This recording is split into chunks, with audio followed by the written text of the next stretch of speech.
Last episode में हमने crimson snake के पास्ट के बारे में जाना था, जिसमें हमें पता चला था कि वह वेई जुआंग से कैसे मिली थी और उसे कैसे वेई जुआंग से प्यार हो गया था। जिसके बाद हमें यह भी पता चला था कि क्रिम्सन स्नेक को किसी प्रॉब्लम से बचाने के लिए वेई जुआंग ने उसके फादर को मार दिया था। अब एपिसोड की स्टार्टिंग में हम देखते हैं कि क्रिम्सन स्नेक को फिर से होश आता है। तब सेंगी उससे पूछता है कि क्या तुम अब भी मेरे सवाल का जवाब नहीं दोगी, लेकिन क्रिम्सन स्नेक मुस्कुराते हुए कहती है कि लगता है मुझे मेरे बहुत पुराने सवाल का जवाब मिल गया है, जो मेरे लिए पर्याप्त है। दोस्तों, इस पर मुझे ऐसा लगता है कि क्रिम्सन स्नेक इस बात को लेकर के श्योर हो जाती है कि वेई जुआंग उसकी शादी के दिन इसीलिए आया था क्योंकि वह अभी क्रिम्सन स्नेक से प्यार करता था। इसके बाद हम देखते हैं कि सेंगी कहता है, मैं तुम्हारे हाथ काटूंगा, फिर पैर काटूंगा और सबसे आखिरी में तुम्हारे सर भी काट दूंगा। लेकिन इस पर क्रिम्सन स्नेक मुस्कुराती है और वेई जुआंग की बातों को याद करती है, जिसमें हम देखते हैं कि वेई जुआंग को कोई टॉर्चर कर रहा होता है। तब वेई जुआंग ने उससे कहा था कि क्या तुम इतना ही कर सकते हो। ठीक उसी अंदाज में क्रिम्सन स्नेक मुस्कुराते हुए कहती है कि क्या तुम बस इतना ही कर सकते हो। यह सुन करके सेंगी अपनी तलवार को पकड़ता है और क्रिम्सन स्नेक को मारने के लिए तैयार हो जाता है, जिस पर हम देखते हैं कि क्रिम्सन स्नेक भी आगे के टॉर्चर के लिए रेडी हो जाती है। लेकिन तभी कोई वहां पर आता है जो सेंगी से कहता है कि तुम्हें ऐसा करने से पहले मेरी बात को सुन लेना चाहिए। जिस पर हम देखते हैं कि यह कोई और नहीं बाईफैंग है, जिसे देख करके थोड़ी देर के लिए क्रिम्सन स्नेक भी हैरान होती है। तब बाईफैंग सेंगी से कहता है कि मैं जानता हूँ तुम्हें किसी को मारना बहुत पसंद है, लेकिन मैं नहीं जानता था कि तुम एक औरत को भी नहीं छोड़ोगे। अनफॉर्चुनेटली तुम किसी और औरत को मार सकते हो,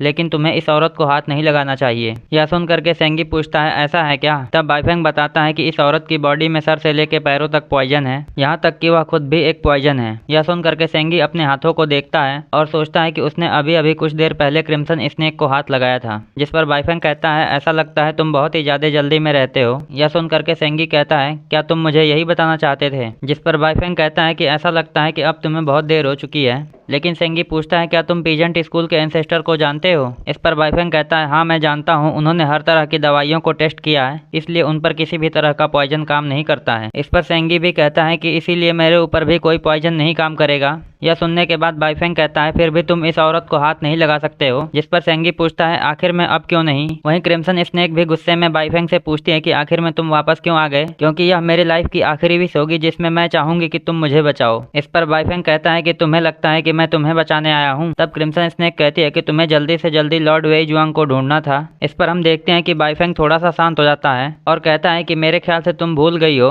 तुम्हारी लाइफ मेरी अमानत है। जिस पर क्रिम्सन स्नेक कहती है, तुम्हारा मतलब है कि तुम मेरे पॉइजन का एंटीडोट चाहते हो। लेकिन इस पर बाईफैंग मना कर देता है, जिसे सुन करके क्रिम्सन स्नेक हैरान होती है और बाईफैंग कहता है कि मुझे तुम्हारे एंटीडोट की जरूरत नहीं है, क्योंकि मैं जानता हूँ तुमने मुझे पॉइजन नहीं दिया है। यह सुन करके क्रिम्सन स्नेक हैरान होते हुए कहती है, तो फिर तुम्हें पहले से ही पता है। जिस पर बाईफैंग कहता है कि ऐसा लगता है तुम्हें किसी ने उल्लू बना दिया है। तब क्रिम्सन स्नेक उससे पूछती है कि आखिर में तुम मुझे बचाने क्यों आए हो। जिस पर बाईफैंग कहता है कि जो भी इंसान क्विक सैंड को ज्वाइन करता है, उसकी लाइफ सिर्फ उसकी ना हो करके क्विक सैंड की भी हो जाती है। यह सुन करके सेंगी कहता है, इस समय तुम दोनों की लाइफ ना तो तुम्हारे हाथों में है और ना ही इस औरत के। जिस पर बाईफैंग कहता है कि क्या तुम मुझसे एक शर्त लगाना चाहोगे। तब सेंगी पूछता है कि आखिर में कैसी शर्त। जिस पर बाईफैंग बताता है, अभी अभी जो तुमने कहा उसी पर। इस पर सेंगी पूछता है, क्या तुम उसे मेरी तलवार से बचा करके ले जाना चाहते हो। तब बाईफैंग पूछता है, क्या तुम्हें शर्त लगाने में डर लग रहा है। जिस पर सेंगी पूछता है, आखिर में इस शर्त में दांव पर क्या लगेगा। जिस पर बाईफैंग बताता है कि अगर मैं जीत जाता हूँ तो तुम अपनी मर्जी से जहां मर्जी वहां जा सकते हो, लेकिन अगर मैं हार जाता हूँ तो भी यह तुम्हारे लिए सबसे बुरा दिन होगा। इधर सेंगी इस पर कहता है कि तुम्हारे कहने का मतलब है चाहे तुम भले ही हार जाओ लेकिन मैं नहीं जीतूंगा। इस पर बाईफैंग कहता है कि मैं उसे यहाँ से लेकर के चला जाऊंगा, इसलिए मुझे कहना पड़ेगा कि मैं तुम्हारा ओपोनेंट हूँ। यह सुन करके सेंगी कहता है, मैं तुम्हारे लाइटनेस स्किल के बारे में जानता हूँ, जिसकी वजह से तुम्हारी स्पीड बहुत ही ज्यादा तेज होती है, लेकिन मेरे ख्याल से कुछ और भी है जो तुम्हें नहीं भूलना चाहिए। इस पर बाईफैंग पूछता है कि आखिर में मुझे क्या नहीं भूलना चाहिए। तब सेंगी बताता है कि लाइटनेस स्किल कभी भी स्ट्रेंथ के बराबर नहीं होती है, इसलिए तुम्हें मेरा ओपोनेंट बनने के लिए तुम्हें लाइटनेस स्किल के अलावा भी कुछ और चाहिए। तभी बाईफैंग कहता है कि मैं तुम्हें एक बात याद दिलाना चाहूंगा,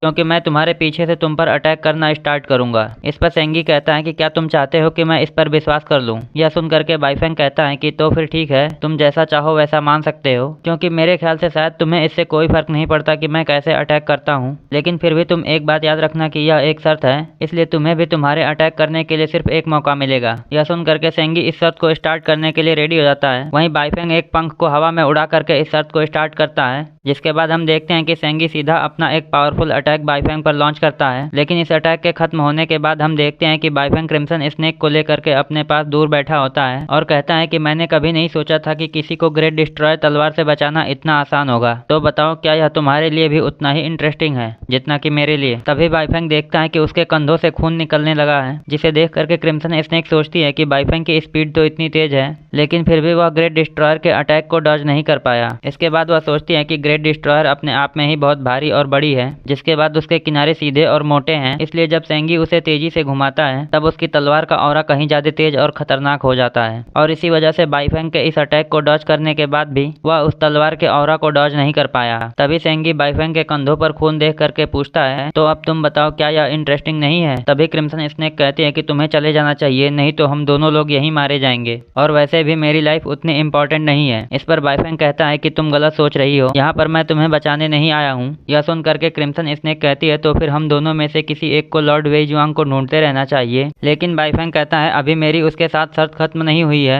जिस पर क्रिम्सन स्नेक कहती है तो फिर क्या यह तुम्हारे लिए बस एक खेल है जो लॉर्ड वेईजुआंग को ढूंढने से ज्यादा इंपॉर्टेंट हो गया है। इस पर बाईफैंग कहता है कि शायद मैं तुम्हें जानता हूँ और यही वजह है कि तुम यहाँ पर इतने प्रॉब्लम में थी। यह सुन करके क्रिम्सन स्नेक गुस्से में आ जाती है। तब बाईफैंग कहता है कि हम दोनों एक दूसरे को पसंद नहीं करते हैं लेकिन फिर भी हम दोनों को एक दूसरे के ऊपर भरोसा रखना चाहिए। तभी सेंगी कहता है कि तुम्हें यहाँ से भागने के लिए तुम्हारी लाइटनेस स्किल पर्याप्त नहीं है और वैसे भी तुमने इस समय इस औरत को उठा रखा है, तो क्या तुम्हें लगता है कि तुम इसे ले करके भी यहाँ से भाग सकते हो। यह सुन करके बाईफैंग कहता है कि मेरे यहाँ से भागने के चांसेस आधे हो गए हैं लेकिन आधे भी काफी हैं। इसके बाद सेंगी बाईफैंग पर अटैक करना स्टार्ट कर देता है लेकिन बाईफैंग क्रिम्सन स्नेक के साथ में उसके सारे अटैक्स को डॉज करता है। उसे ऐसा करता देख करके सेंगी गुस्से में आता है, जिसके बाद वह एक और पावरफुल अटैक उसके ऊपर लॉन्च करता है जिससे बाईफैंग बाल बाल बच जाता है। तब सेंगी बाईफैंग से कहता है कि तुम यहाँ से कहीं भी जा नहीं सकते हो। वहीं क्रिम्सन स्नेक सेंगी की पावर को देख करके सोचती है इसकी ग्रेट डिस्ट्रॉयर तलवार में इतनी ज्यादा ताकत है कि वह कई सारे पेड़ों को एक साथ ही काट सकती है, जिनको वह ऐसे इस्तेमाल करता है जैसे कि वह उसके वेपन्स हों। इसलिए वह बाईफैंग से कहती है कि तुम मुझे छोड़ दो, जिसके बाद वह तुम्हें यहाँ पर रोक नहीं पाएगा। यह सुन करके सेंगी कहता है कि यह औरत तुम्हें एक बढ़िया सजेशन दे रही है, इसलिए तुम जैसे कमजोर इंसान के लिए यही सबसे बढ़िया होगा। लेकिन हम देखते हैं कि यह सब कुछ सुनने के बाद भी बाईफैंग शांति से खड़ा रहता है। जिस पर क्रिम्सन स्नेक उससे जोर से पूछती है कि आखिर में तुम किस चीज का इंतजार कर रहे हो। अगर तुम यहाँ से नहीं जाते हो तो मैं तुम्हें अपने पॉइजन से अभी मार दूंगी। तब बाईफैंग कहता है कि ठीक है मैं जाऊंगा। जिस पर सेंगी चिल्लाता है कि अब तुम दोनों के लिए कहीं भी जाने के लिए देर हो चुकी है। इस पर बाईफैंग क्रिम्सन स्नेक को हवा में उछाल देता है, जिसके बाद सेंगी एक साथ कई सारे पावरफुल अटैक बाईफैंग पर लॉन्च करता है, जिसकी वजह से कई सारे पेड़ छोटे छोटे टुकड़ों में कट जाते हैं। तब बाईफैंग सेंगी की आंखों को देख करके सोचता है उसकी आंखें बिल्कुल शिकारी की तरह हैं। इधर दूसरी तरफ सेंगी भी बाईफैंग को देख करके सोचता है उसकी आंखें बिल्कुल उस शिकार की तरह है जो एकदम से भागने की सोच रहा हो। तभी हम देखते हैं कि बाईफैंग उन पेड़ों के बीच से निकलना स्टार्ट करता है और वह वहां से निकल करके क्रिम्सन स्नेक को भी कैच कर लेता है। जिसके बाद वह सेंगी को बताता है कि लाइटनेस स्किल भले ही स्ट्रेंथ के बराबर ना हो, लेकिन उसकी स्पीड से मैं यह तय कर सकता हूँ कि मैं तुमसे कितनी दूरी पर रहूंगा। यह सुन करके सेंगी अपनी पूरी ताकत से बाईफैंग पर अटैक करता है, जिसे बाईफैंग डॉज करने की कोशिश करता है लेकिन वह अटैक उसे टच कर जाता है, जिसकी वजह से वह क्रिम्सन स्नेक को लेकर के कई सारे पेड़ों के बीच में टकराता हुआ दूर जाकर के रुकता है। तब हम देखते हैं कि उस अटैक की वजह से एक पेड़ की टूटी हुई टहनी बाईफैंग के कंधों में घुसी होती है, जिसे देख करके क्रिम्सन स्नेक भी एक सेकंड के लिए सोचती है कि आखिर में मैं इसे पसंद भी नहीं करती हूँ, फिर भी यह मुझे ऐसे क्यों बचा रहा है। तभी बाईफैंग उस लकड़ी को अपने कंधे से बाहर निकाल करके फेंक देता है और वहां से जाते हुए कहता है कि अब मैं शर्त जीत गया हूँ।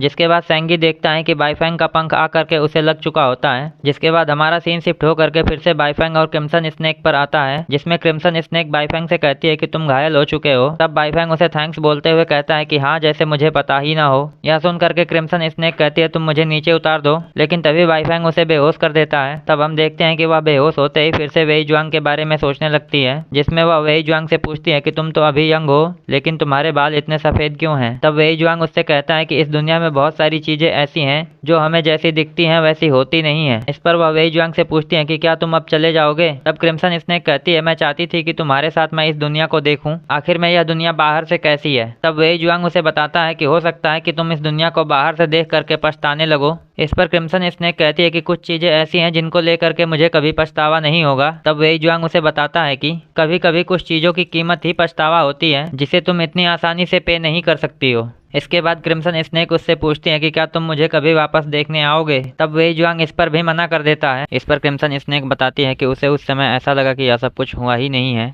जिसकी वजह से वह वेई जुआंग को पीछे खड़ी होकर के सिर्फ देखने लगती है। तब उसे बाकी की बातें एक साथ याद आती हैं, जिसमें वह सबसे पहले अपने शादी वाले दिन को याद करती है, फिर उस दिन को याद करती है जिस दिन उसने वेई जुआंग के साथ में प्रैक्टिस की थी, और लास्ट में जिस दिन वेई जुआंग ने उसे जनरल से बचाया था। जिसके बाद हमारा सीन शिफ्ट होकर के फिर से उसी समय में जाता है जिस समय वेई जुआंग ने हान स्टेट को पूरी तरह से जला दिया था। तब क्रिम्सन स्नेक कहती है, आज से मैं तुम्हारी हूँ, इसलिए मैं उतने समय तक जिंदा रहने की कोशिश करूंगी ताकि मैं उस हान स्टेट को देख सकूं जिसे तुम बनाना चाहते हो। इसके बाद हमारा सीन शिफ्ट होकर के फिर से प्रेजेंट में आता है, जिसमें क्रिम्सन स्नेक को होश आ जाता है। जिसके बाद हमारा एपिसोड यहीं पे एंड होता है। I hope you guys like this video and subscribe my channel. और अगर आपने लास्ट एपिसोड ना देखा हो तो लेफ्ट वाली वीडियो पर क्लिक करके देख सकते हैं।